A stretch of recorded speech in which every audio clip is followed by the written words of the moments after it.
자, 그 다음에 이제 해절 무늬와 팽강 나오는데, 해절 디프렉션이죠, 그죠? 빛에서 여러분들이 알아야 될 게 제일 기본이 이제 반사, 굴절, 해절, 그 다음에 이제 간섭, 그 다음에 이제 팽강. 막 흔지는 건데, 이 정도는 이제 알고 있어야 되겠죠, 그죠? 기본 공식. 간섭이 이제 제일 중요하고, 원래 간섭 제일. 여기서 나오는 건 이제 해절 무늬. 이렇게 벗겨져서, 그죠? 이렇게 소스로 해서 벗겨져서 일단 패턴을 만드는 건데,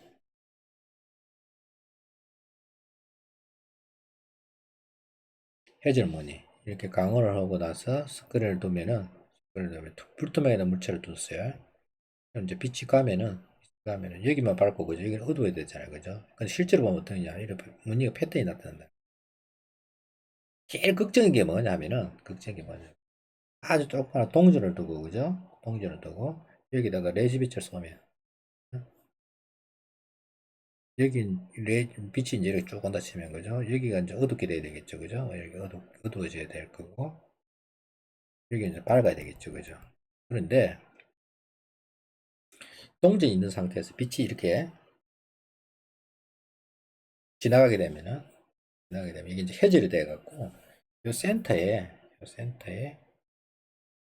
어, 밝은 점이 생겨야 된다는 게, 그게 이제 이론적으로 나와요. 빛이 해절에 의해서 동전이 되고, 빛을 쪼이면은, 요 센터에 보면. 그러면 이게 이제, 이론적으로는 존재를 하는데, 실제 이제 옛날식으로 하니까 실험에서 관찰할 수가 없었는데, 이제 레이저가 나와서 실험을 해보니까, 진짜 이 조그마한 점이 나타나는 거예요.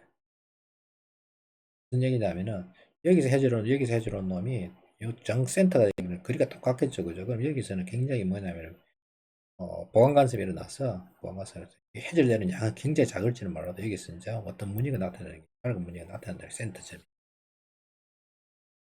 중앙에 빨간 점이 이제 실제로 나타나는 거예요. 해보니까. 이게 이제, 옛날, 그러니까 이론상으로 존재하던 게 이제 레이저광을 이용해보니까 실제 이제 밝은 무늬네. 이게 이제 그 뭐냐면은, 빛이 장애물이 생기면 이게 이제 꺾어진다는 게 이게 해절. 해절이 잘 일어나게 해서 빛이 파장이 짧아야 돼요. 파장이 길수록, 해절은 잘 일어나요. 해절무늬. 이건 이제 제가 그 설명했죠, 그죠? 여러분들 그 스마트폰, 그러니까 여러분들 핸드폰 그 전파를 쓸 때 파장이 길수록 파장이 짧을수록 해절이 제가 거꾸로 설명했네요. 길수록 이제 해절이 잘 일어나요. 해절 강도가 세지는데, 근데 해절보다는 이게 더 이해하기 편하겠네요. 여러분들 어떤 장애물이 있을 때 소리 같은 경우는 이 뒤에도 들리잖아요, 그죠? 그럼 이제 소리 같은 경우는 파장이 굉장히 크고, 뭐, 공기를 통해서 전달되기 때문에 해절이 잘 일어나죠, 그죠? 그에 비해서 이제 빛 같은 경우는 사실상 보면 해절이 잘 안 일어나죠. 이렇게 딱 가리면 뒤에 그림자가 생기잖아요.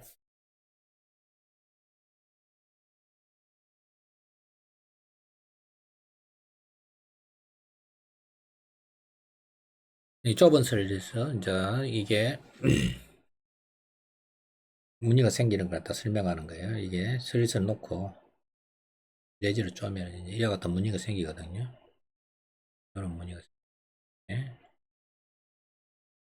이제 이걸 이제 설명하지, 여기 프론호프 해질 무늬가 있고, 그 다음에 이제 프레넬이 있는데, 프론호프, 프레넬이 아니죠, 그죠? 프레넬인가? 프레넬인가? 제가 헷갈려요. 프론호프 이제 해질 무늬라고 하는데, 독일 사람이에요. 독일 사람. 그래서 보통 보면 전통적으로 독일이 강하게 간 이유가 이 유명한 과학자들이 이 시절에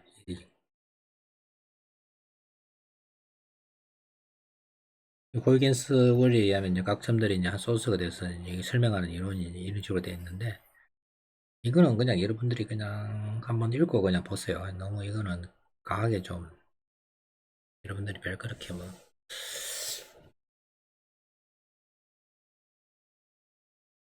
원래는 이걸 갖다가 하려면 프리의 변환까지 하면 아주 쉽게 되는데 프리의 변환에서 나오거든요. 이건 그냥 넘어갈게요. 이것도 넘어가고. 그 다음에 이제 단일 슬리 해절문이 세 개가 이제 이와 같은 식으로 주어지는데 이 식을 갖다가 원래 유도를 하는 거 다 해야 되거든요. 해야 되는데 여러분들 뭐 이거는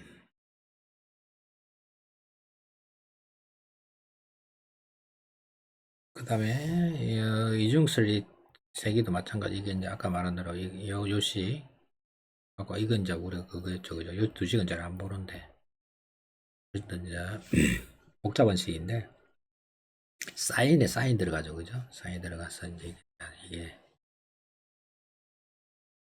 구해야 되는데 이게 여러분들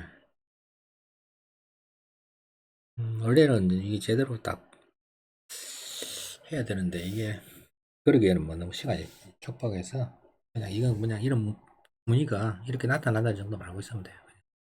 나중에 여러분들이 이게 이제 이와 같은 식의 그 풀이의 변화를 배우면 풀이의 변화를 여러분들 배울 거거든요. 그걸 배우고 나면 아주 쉽게 풀리는 문제이기 때문에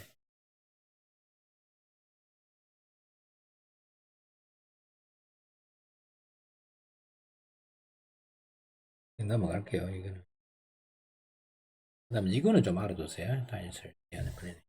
아까 말한 대로 이게 구멍이 하나가 있으면 이와 같은 무늬가 생긴다 했죠. 그죠? 구멍이 하나 있으면 이게 이제 이 구멍 빨간 거는 여기 S2에 의한 거, S1에 의한 거는 이게 빨간 무늬, S2에 의해서는 파란 무늬인데 두 개가 소스가 이렇게 떨어져 각도가 세타가 돼 있으면 이 두 개의 봉우리가 구별이 되는데 이게 이제 세타가 작아지면 이 두 개가 이렇게 겹쳐 보인다고. 겹쳐 보인다. 그러면 이제 우리가 뭐냐면 분해능이라는 것은 뭐냐면 우리가 눈으로 봤을 때 어떤 두 점이 이렇게 떨어져 있다든지 그죠? 이렇게 이제 우리가 눈으로 봤을 때 이 각도를 갖다 말하는 건데 이 세타 미니마. 세타 미니멈이 작으면 이제 분해능이 좋다고 얘기를 하는 거거든요. 그러면 이제 이게 이제 분해능이 생기는 원인은 뭐냐면 이 해절에 의해서 파장이 커지면 뭐냐면은 파장이 커지면 이 무늬가 커지겠죠, 그죠? 무늬가 이 오리가 커진다고. 파장이 짧아지면 무늬가 작아지겠죠, 그죠? 이게 그래서 이 분해능 최종적인 값만 여러분들이 조금 알아도 이게 제일 중요한 공식인데 분해능 요거는 그냥 1.2가 어디 놓는지 이거는 이제 우리 베슬 함수를 빼야 되는데 베슬 함수를 안 배웠기 때문에 레이디 기준 뭐 이렇게 나오는데 그냥 이런 거 정도는 이거는 그러니까 강학 쪽은 여러분들이 꼭 정리를 해서 그죠?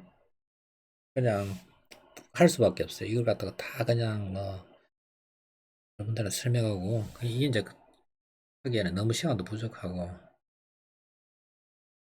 이게 이제 그 그림이거든요. 이게 두 개 떨어져 있으면 이건 이제 이걸 두 개를 구별이 되는데 이렇게 돼 있으면 이제 두 개가 겹쳐져 보인다는 거죠. 그죠? 이것도 마찬가지. 그럴 때 이제 우리가 어느 정도 됐을 때, 요 봉우리 사이에 눈으로 봤을 때, 반으로 봤을 때, 세타 미니멈, 구별할 수 있는 세타 미니멈이, 그죠? 왜 보면 이게 이제 1.2에 2분의 1보다 되는, 이게 이제 원래 베셀 함수예요. 여러분들 지금 여기는 안 빠져 있는데, 원래는 이것도 아니고, 그죠? 싱글 스리도 아니고, 이게 이제 보통 구멍 홀이거든요. 홀이 돼서, 이게, 2차원으로 구해야 돼요, 원래는. 그래서 이게 최종적 결과만 이거는 여러분들이 제가 줄 거예요. 세타 미니멈 이렇게 주세요. T는 뭐냐면은 어 다이아메타 그 다음에 나머지는 파장이고 다이아메타 T가 이게 렌즈의 크기인데 원행 구멍에 의해서 다이아메타 원행 구멍의 크기에 의해서 이거 눈에 보이는 것부터 이거 먼저 설명하고 다시 설명드릴게요. 우리가 이제 가시등선이 500나노미터의 빛이 눈으로 들어간다. 동공의 지름 빛이 있잖아요. 그죠? 사람이 눈으로 봤을 때 얘기예요. 예를 들어서 뭐냐면 이게 D가 뭐냐면은 동공의 크기라든지 관측자 하는 그 렌즈의 다이아메트를 생각하면 돼요.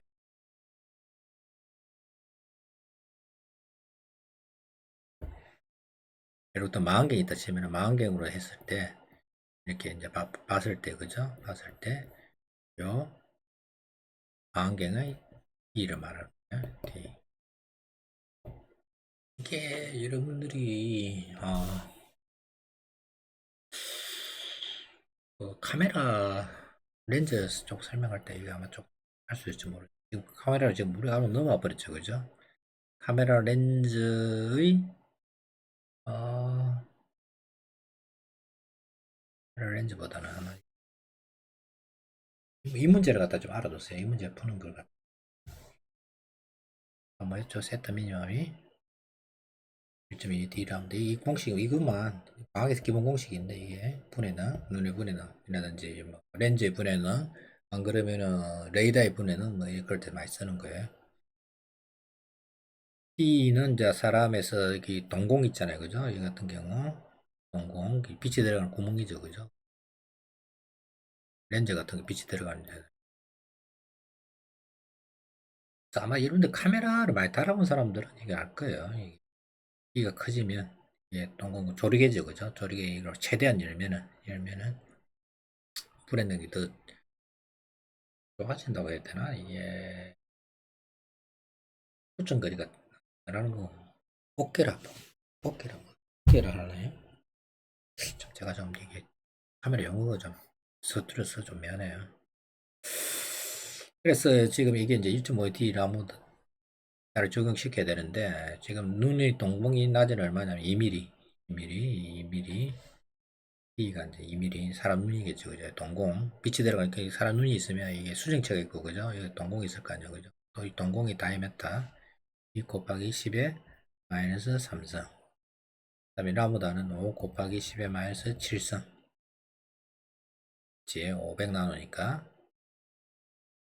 원래는 500, 10의 마이너스 9성인데, 그 다음에 7성이 되겠죠, 그죠? 그 다음에 1.2D 라무다가 돼서, 세타 미니멈이 어떻게 되냐면은, 이 정도. 계산하면 이제 계산값이 나오겠죠, 그죠? 이러면은 약 1.25의 반이니까 6이니까 반이니까 3 곱하기 10의 마이너스 4성 라디안이 되는. 근데 만약 이 거리가 이제 뭐 1m다. 1m 한 2m다. 그러면은 크기는 얼마 되느냐? D는 얼마 되냐면 1m, 2m를 치면 2m 곱해주면 되겠죠, 그죠? 2m 곱해주면은 요 길이니까 2 곱하기 3 곱하기 10의 마이너스 4성이니까 6 곱하기 10의 마이너스 4성 메타가 돼서 0.6mm. 그러니까 2m 떨어졌을 때 한 0.6mm 정도 되는 크기는 사람 눈으로 이렇게 떨어져 있는데 뭐 저 같은 경우 시력이 나쁘니까 잘 안 되겠지만 여러분들은 이제 구별할 수 있다는 이런 얘기예요. 미니멈으로 좀 두 개 떨어져 있는 거, 그죠? 여기를 갖다가 떨어졌으면 이제 멀리 떨어졌을 때 이게 이제 한 개 보기를 하고 그죠? 전 두 개가 있는 그러니까 아주 멀리 떨어졌을 때 봤을 때 이게 이제 두 개가 붙었는지 떨어지는지 그걸 갖다가 이걸 보내는. 그럼 이제 불에너이 컬러가 어떻게 되느냐? 이게 동공이 커져야 되겠죠, 그죠? 렌즈가 커져야 되겠죠, 그죠? 그래서 이제 전체 망원경이 나와요. 망원경 불에너도 마찬가지예요. 요걸 잘 보도록 해요. 눈보다 이제 망원경 불에너. 요 다이메터가 10m예요. 이제 큰 천체 망원경 있잖아요, 그죠? 반사 망원경인데, 망원경인데, 600만 원의 불에너 가격이 한개는 얼마인가? 이건 이제 세타 미니멈은 아까 얼마였죠? 1.2에 D분을 나무다 했죠, 그죠? 1.2에 D가 10이에요. 라무다가 아까 600나노미터, 600나노미터 10에 마이너스 9성이죠, 그죠? 그럼 얘도 6하면 약 7.2 곱하기 10에 마이너스 7성에 10에 마이너스 8성 정도 되죠, 그죠? 8성 라디안이 되는. 그러면 이제 이 망원경을 이용해서 우리가 이제 하성에 있는 물체를 본다 할 때 하성에 그러면 이제 이게 세타 미니멈이 있을 거고요. 하성까지 거리가 얼마냐면은 지구 화성까지 가장 가까울 때가 한 1억 킬로 정도 되거든요. 1억 킬로미터. 지구가 태양까지 한 1.5 킬로 정도 되고 1.5 킬로미터고 1억 5천만 1억 5천만 정도 되고 그 다음에 이제 수성, 금성, 지구, 그 다음에 화성이잖아요, 그죠? 여기 이제 1.5 정도 되고 여기가 한 1억 정도. 가장 가까이 와서 화성이지만 한 1억 킬로 정도. 1억 10에 8성 킬로미터 정도. 그럼 이제 하승 사이에 있는 거 가장 작은 건 얼마 되느냐? 요게 곱하면 얼마 되죠? 7.2km 되죠, 그죠? 그러니까 이 망원경을 천체 망원경을 이용해서 하승을 봤을 때 하승에 있는 7.2km 떨어져 있는 거, 두 물체는 이게 분해 능이 나온다는 거죠. 하승에 있는 거, 점 두 개 붙어 있는 거. 그래서 하승에서 여러분 1km짜리는 갖다 볼 수가 없다는 결론이 나오죠, 그죠?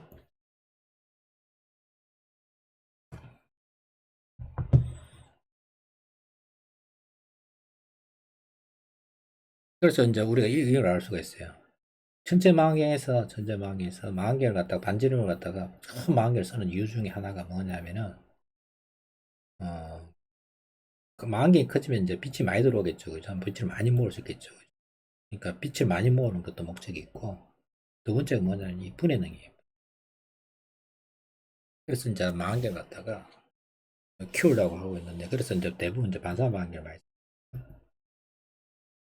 그다음에 이제 우리가 여러분들이 여기는 빠지는데 전파 망원경이 있어요. 전파 망원경.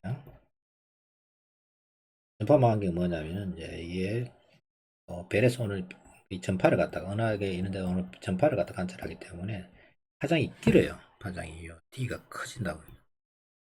D가 이제 보통 이게 밀리미터이기도 하고 뭐 센티미터 이 정도 된다고요. 이건 나노미터인데 그러면 이제 분해능이 확 떨어지겠죠, 그죠? 그럼 어떻게 해야 되냐면 요 D를 갖다 키우는 수밖에 없어요. 그래서 전파 망원경은 굉장히 반지름이 커요. 반지름이 크고 그다음에 이제 전파 망원경 같은 경우에는 지구가 있으면 여기서 관찰하는 거, 여기서 관찰하는 걸 갖다 동시에 컴퓨터를 이용해서 신호를 갖다가 다 보내가고 여기서 여기가 조합이 가능해요. 그러면 이제 망원경의 반지름이 지구 크기만큼 만들 수가 있어요. 망원경. 이게 이제 컴퓨터의 발달로 가능한 얘기인데 그런 식으로 가능하다는 걸 알고 있으면 돼요. 그래서 전파 망원경은 의외로 이 반지름을 키우기가 굉장히 쉬워요. 전파 망원경은. 그 다음에 이제 이거 관련해서 여러분들이 첩보 위성 있잖아요, 그죠?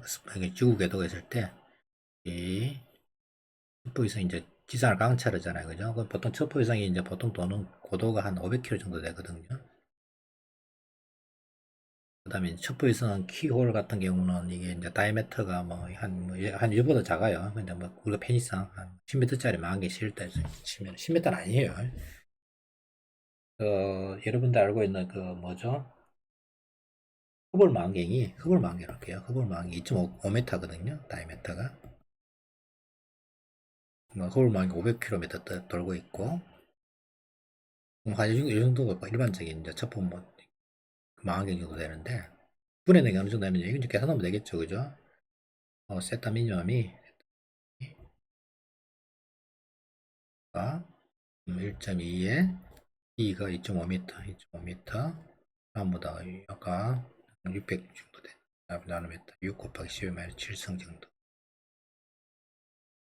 그럼 이런 거 계산할 때는 4를 곱해줘요. 4를 10이 돼서 8성이 되겠죠, 그죠? 4룩이 24가 되겠죠. 24에다가 1.2니까 됐죠.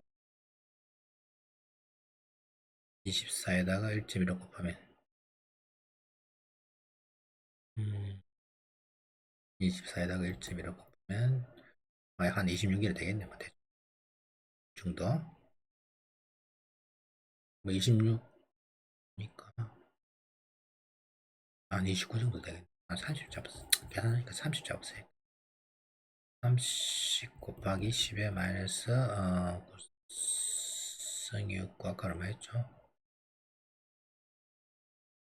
7성이었고 이게 12 하는 10에 8성이 됐죠, 그죠? 10에 8성 정도. 3 곱하기 10이 7성 정도 돼요. 후불망이 조금 소리는 더 낮아요.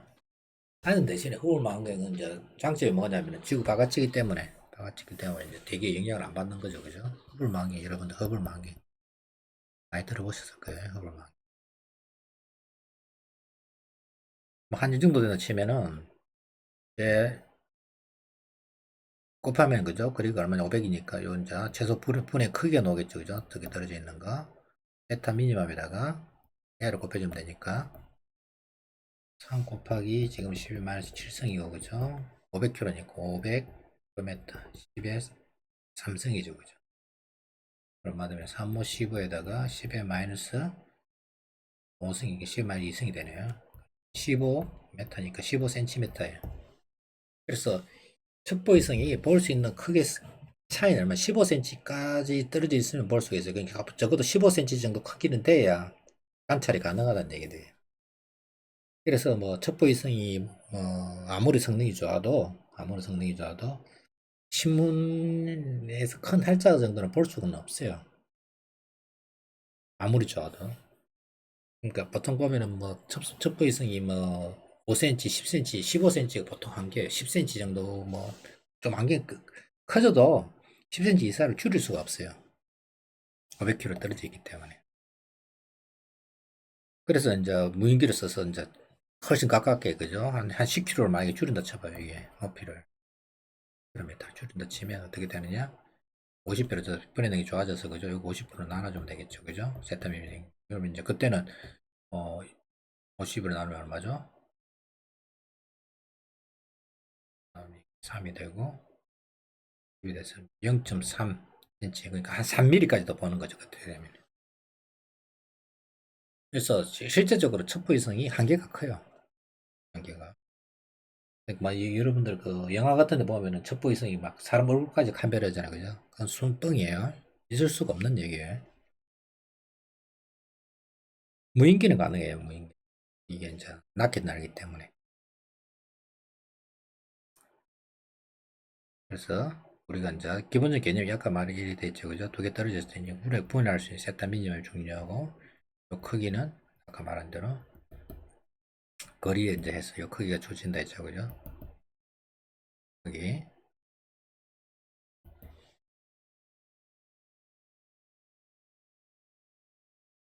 그러면 이제 해질 격자가 나오는데, 해질 격자는 이제 여러 가지 이제 이제 구멍을 갖다가 여러 개 떨어서, 그죠? T만큼 떨어졌어요. 여기에다가 놓은 빛들이 여기서 놓은 빛, 여기서 놓은 빛이 서로 다 간섭 무늬에서 이제 생기는 무늬예요. 이중설일선 이하가 이제 사인 웨이브로 이렇게 주어지는데, 이거는 피크에서 아까 얘기했잖아요, 그죠? 이게 여러 개 생기기 때문에 없어지는 거예요, 실제로는.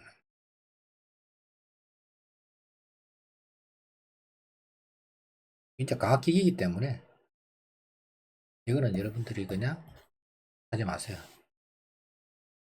너무 하지 말고 해적격자 응용해서 뭐 이렇게 실제로 이제 쓰는 거예요. 강원이 있고 여기에다가 해적격자로 놓고 이걸 망원경을 관찰하면은 그냥 돌아가다 보면 해적격자에서, 그죠? 세타에서 뭐냐면은 빛의 파장을 갖다가 패상에 따라서 이게 이제 완전히 이게 분해가 돼요.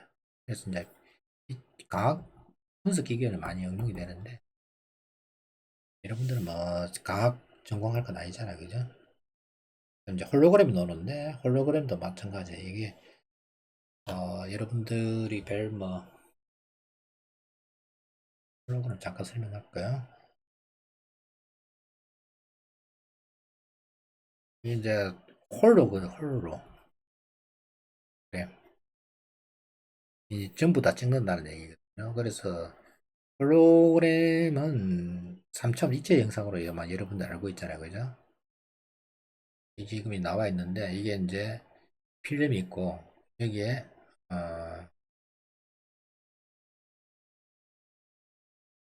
레이저가 있고 빛을 나눠서 참고로 설명드릴게요. 이렇게 와서 이렇게 와서 이렇게 와서 이제 이거는 그냥 빛이 오는 거죠, 그죠? 그런 빛하고 여기에 어떤 물체가 있는데, 네? 빛이 와서 이게 반사되는 거.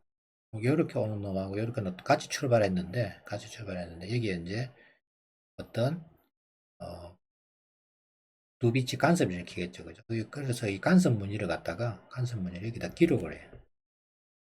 물체가 실제 있는 거예요. 여기 이제 간섭 무늬가 나타나겠죠, 그죠? 그 다음에 이 물체를 갖다가 없애버려요. 그러면 이제 요빈만 있겠죠, 그죠? 요빈만 있으면. 그럼 여기 이제 원래는 여기 간섭 무늬에 의해서 뭔가 이 패턴이 있을 건데 없는 상태에서 이게 조임이 어떻게 되느냐? 사람 눈으로 봤을 때 뭐냐면 여기에 물체가 있는 걸 보인다. 근데 여기 있는 거는 이제 일반적인 여러분들이 알고 있는 사진하고 좀 다르게, 필름하고 다르게, 필름은 렌즈를 써서, 그죠? 여기 생긴 상이 여기 와서 1대1 다행이잖아요, 그죠? 이거는 1대1 대응이 아니라고. 이렇게 온놈하고 이렇게 온놈하고 이렇게 온놈 이렇게 온놈하고 또 온놈하고 여기서 온놈도 여기 오겠죠, 그죠? 여기서 온놈도 여기 오겠죠, 그죠? 그래서 홀로그램은 뭐냐면은 1대1이 아니고 1대1이 아니고 무한대 대 무한대의 어떤 그러니까 이게 패턴이 생긴다고. 그래서 무한대의 정보가 지금 여기 저장이 되거든요. 정보가. 물론 무한대는 아니겠지만 무한대 엄청나게 많은 정보가 저장돼서 그래서 옛날에 이 홀로그램에서 기억장치 만들라고 어마어마하게 했다가 다 실패했죠. 그죠? 막 이런 얘기까지는 여러분들 전기전자라서 제가 계속 제가 다른 얘기를 갖다가 많이 그 다음에 이제 X는 해주를 놓는데 이것도 마찬가지예요. 어떤 X는 발생기가 있고 그 다음에 이제 X는 B 마서 여기다 결정에 의해서 이게 결정이 이제 어떤 분포를 하고 있겠죠. 그죠? 이와 같은 결정. 그럼 여기서 튕겨져 나오는 여기서 튕겨져 나오는 놈하고 나와 있죠. 그죠? 여기서 튕겨 나오고 여기서 튀어나오는 놈하고 백노차가 발생하겠죠. 그죠? 백노차가 ED에 델타가 이게 이제 뭐냐면 M 라모다. 라모다는 뭐냐면 엑스레이 파장이에요. 파장인데 요 라모다 엑스레이 파장은 굉장히 짧거든요. 우리가 이제 뵀잖아요. 그죠? 자외선 그러니까 빨주노초 적외선이 있고 그죠? 빨간색이 빨주노초 파남 보라색까지 있었고 그죠? 그다음 UV가 있었죠. 그죠?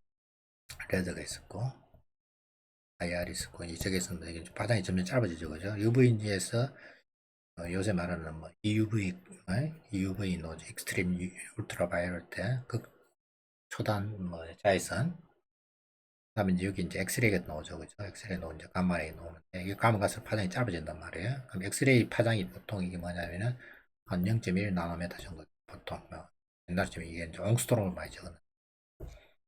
지금은 다 이걸 안 쓰고 이제 0.1 나노메타 정도 이게 이제 이 정도 영역이 많이 쓰거든요. 그래서 요 엑셀이 파장하고 그죠? 이 원자와 원자 사이 간격하고 이걸 이용해서 원자의 간격을 갖다가 알 수 있는 거예요. 그래서 원자 구조를 파악하는 거예요. 저는 물질의 원자 분포 구조. 그러니까 분자 구조 같은 거 파악할 때 분자의 각도라든지 간격을 알아야 될 거 아니에요. 그죠? 이런 식으로 해서 간격을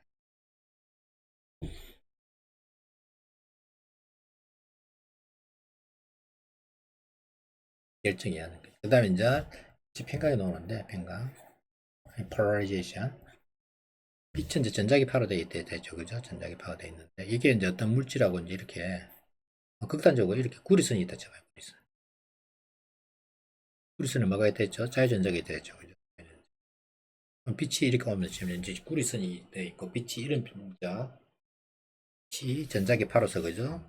진행방향 수직으로 이제 전기장이 존재한다 그죠? 이 전기장하고 구리 전자하고 같은 방향이 어떻게 되느냐? 같은 방향이 어떻게 되느냐? 이 전자가 진동을 한다. 전자가 진동을 한다. 전자가 이렇게 전자가 진동하게 되면은 이게 이제 반사가 일어나요. 반사가 일어나게 되면 이게 이제 통과를 못 하는 거죠. 빛하고 여기가 그런데 이렇게 진동하는 게 있잖아요. 구리선이 이렇게 돼 있고 전기장은 이렇게 진동하면 이렇게 옆으로 빛이 행파기 때문에 이건 이제 통과를 하게 된다. 그래서 여러분들이 요거 팽각이 어디에 많이 이용되냐 하면 여러분들 그저 디스플레이 여러분들 TV라든지 뭐 LCD를 많이 들어봤을 거예요. 리퀴드 크리스탈 디스플레이라고 아마 여러분들이 뭐 근데 이게 이제 리퀴드 크리스탈은 뭐냐면은 액정이 이렇게 길게 돼 있어요. 이런 액정들이 액정이 왜 액정이냐? 크리스탈인데 이제 고분자들이 어떤 이게 움직일 수 있는 거예요. 액체와 고체 여러분 구별할 때 그죠? 움직일 수 있는 건 액체잖아요, 그죠? 그다음에 이게 이제 크리스탈 같이 이게 배열이 쫙 이루는 거예요. 이게 분자들이 어떤 유기물인데 그러면 이제 이게 보통 이게 이제 액정들이 이와 같은 식으로 이제 어떤 길이 방향으로 되어 있다 치면 여기 이제 빛이 들어오면 그죠? 아까 말한 대로 전기장이 이렇게 된 것들은 통과를 못하고 이렇게 된 것들은 통과를 해요. 그러면 이제 보통 우리가 무슨 식으로 얘기했냐면은 빛이 한쪽으로 이렇게 된 놈 그죠? 이렇게 진동하는 놈, 이렇게 진동하는 놈은 통과를 못 하는 거고 그죠? 아 이렇게 된 놈은 통과를 하는 거고 이렇게 통과하는 놈은 통과를 못 해요. 액정이 이렇게 돼 있으면. 그러면 이제 요 빛이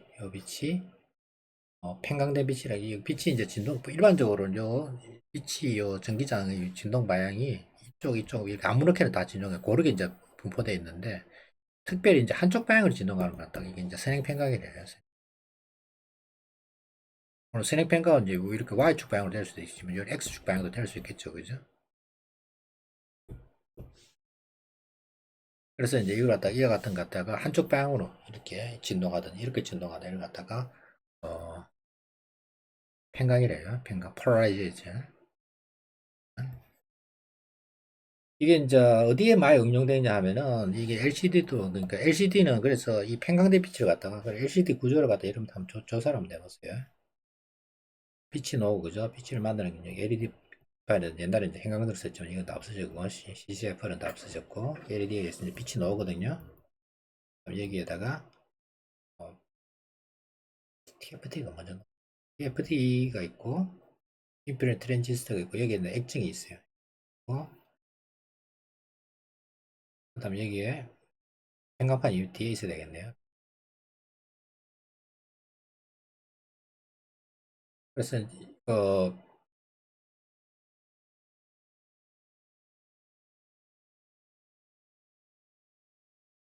평강대 빛이 요 액정을 갖다가 통과하느냐 안 통과하느냐를 갖다가 요, 요 트랜지스터가 전압을 걸면은 이 액정이 움직이거든요. 액정이. 그래서 이게 놓을 거예요. 말세에 붙이게 되어 있는데 이게 이제 요 평강방된 방향하고 요 평강판하고 그러니까 평강대 빛이기 때문에 이 액정이라 생각하면 돼요. 액정하고 평강대 빛하고 요 각도가 나른한 방향이면 이제 통과를 하고 그죠? 그러면 이제 수직이 되면 통과를 못 한다. 이게 이제 그걸 나타내는 그림이거든요. 그래서 이 각도를 조절함으로써 요 LCD에서 액정이 전압에 따라서 이 돌아가는 각도가 정해진다고요. 그걸 걸어주는 게 이제 TFT예요. 그래서 액정이 여기 이제 평강 구실을 하는 거죠. 평강판 구실을 하는 거죠. 그죠? 평강판 구실해서 통과되는 빛의 양을 갖다 조절하는 거예요. 조절해서 우리가 텔레비가 있으면 RGB가 있을 거 아니에요. 그죠? RGB가 있으면 트랜지스터 하나, 둘, 세 개 다 있겠죠. 그죠? 그린이 두 개 써죠. 블루가 좀 헷갈리네. 이렇게 돼 있거든요.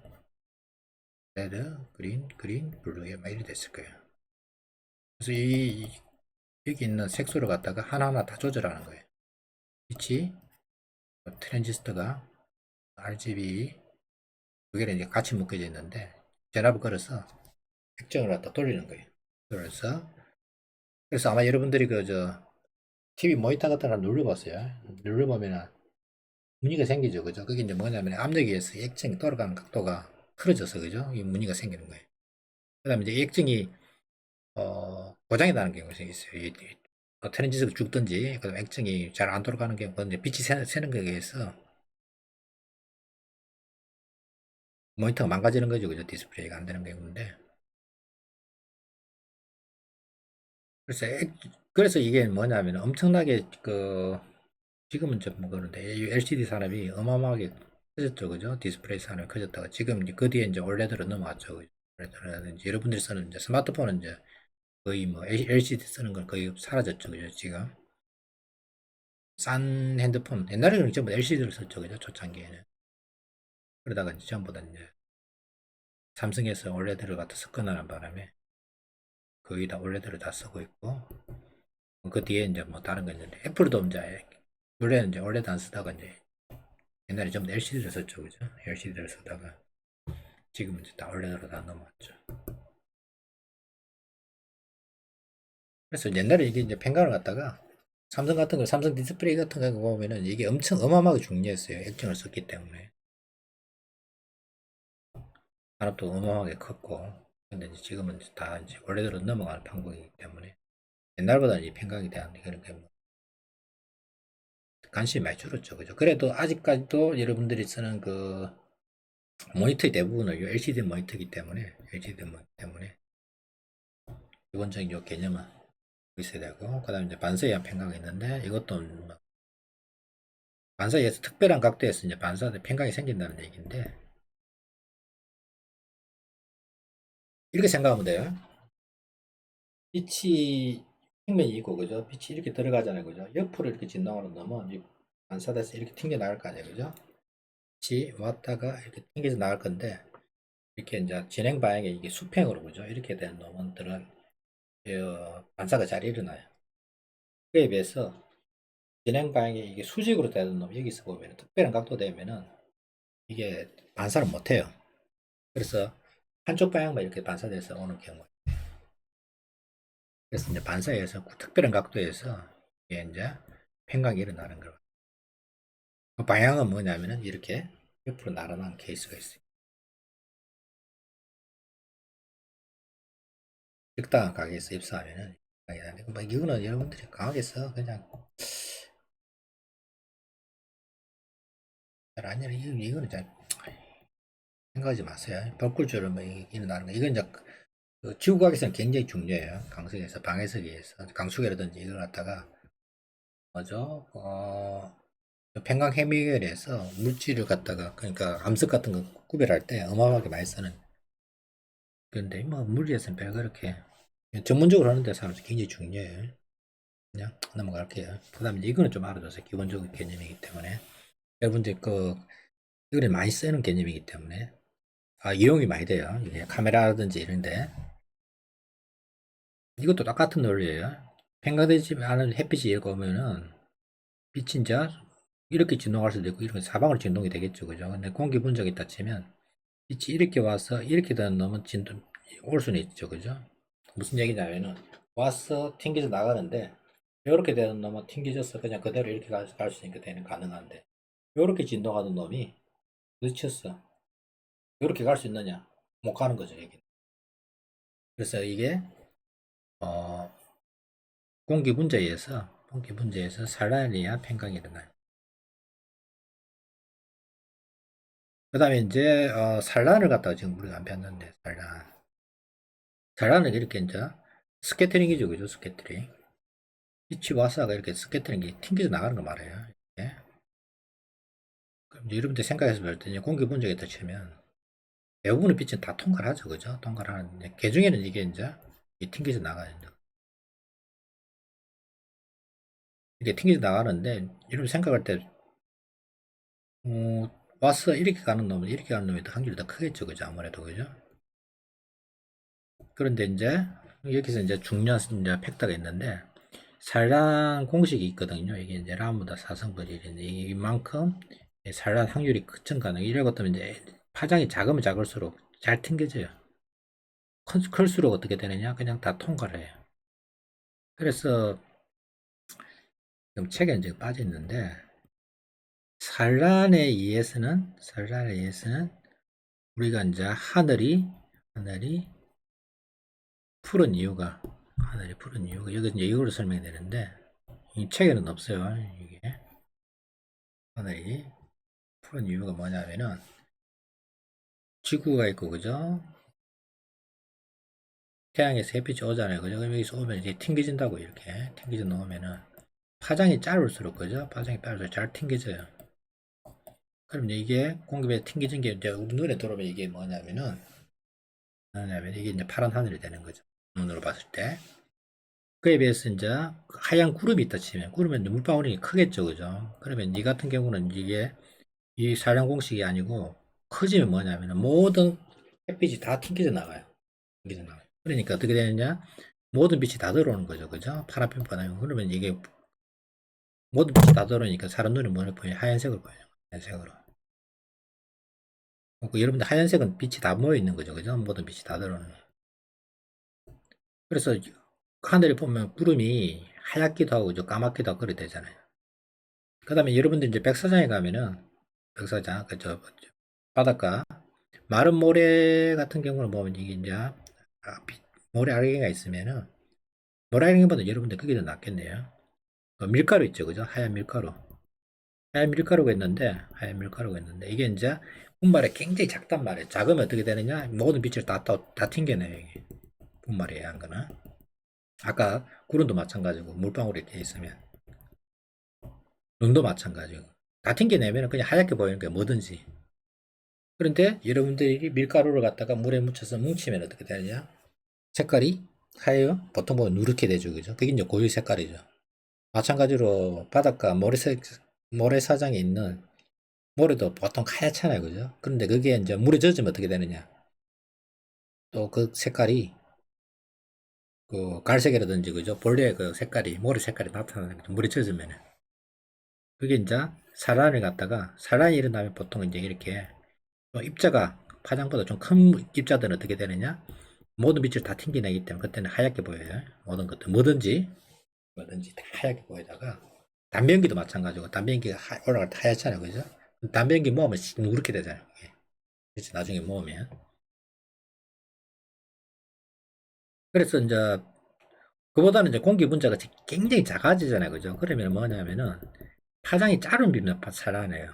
그러면 여기 이제 R 레드부터 그죠? 가시닉스 보면 R 레드, 그다음에 그린, 이제 블루까지 나오잖아요, 그죠? 그리고 뭐 바이올렛까지 나오는데 파장이 짧은 것들 여기 이제 블루라든지 뭐 이쪽이 뭐냐면은 어, 하늘이 이제 파란 빛으로 사람 눈으로 보인다고 그럴 때 이게 파장이 짧은 것들이 산란이 잘 일어나기 때문에. 그런데 이제 이게 여러분들이 이제 이게 이제